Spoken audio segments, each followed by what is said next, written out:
Zdaj ljudje dostikrat mi rečejo, ko se pogovarjam, joj, to zgleda, da smo se dobili, vžgali kamero in smo se tam sprot zmišljali. Ne, zelo premišljen, vsak kader je bil zelo premišljen.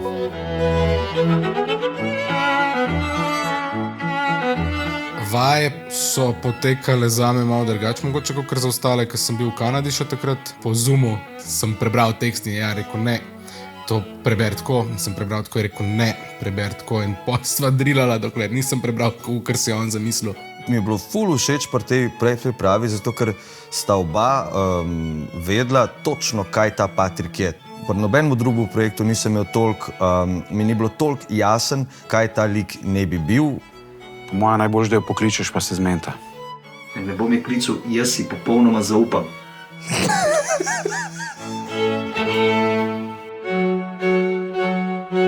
Ure in ure smo presedeli in predebatirali o vsake scene, o tem, kako ne bi potekala, kakšen vibe je v tem prizoru.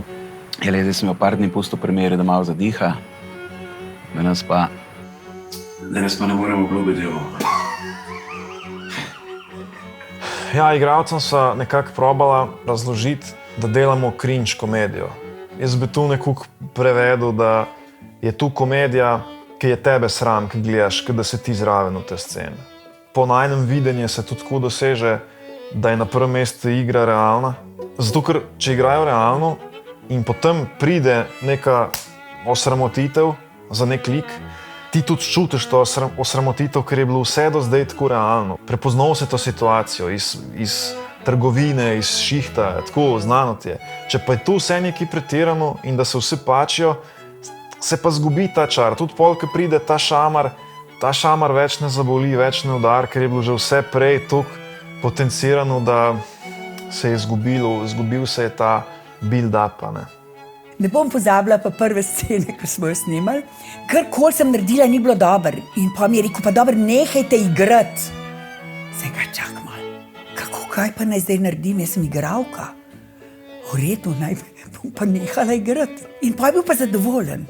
Marijana recimo ni poznala tega tipa komedije. In pol, ko so je nekako midva hotela prikazati to situacijo, kako mora biti tako, da je tebe sram, da bi bil zraven, se pa spomnim, da so je enkrat na bralni vaji pokazala video z enega političnega dogodka, k Brecelj plune rupla.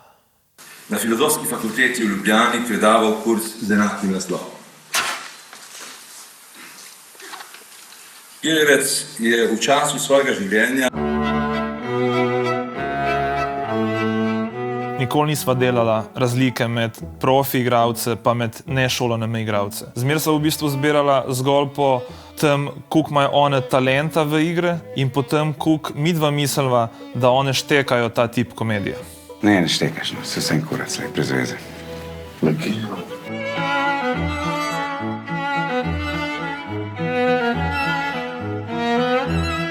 Spomnim se, da že, ko sem prvič tekst brala, sem se tako iskreno nasmejala. Se mi zdi, da sem takoj dojela ton in smisel in ta pač stil humorja in sem komaj čakala, da začnemo.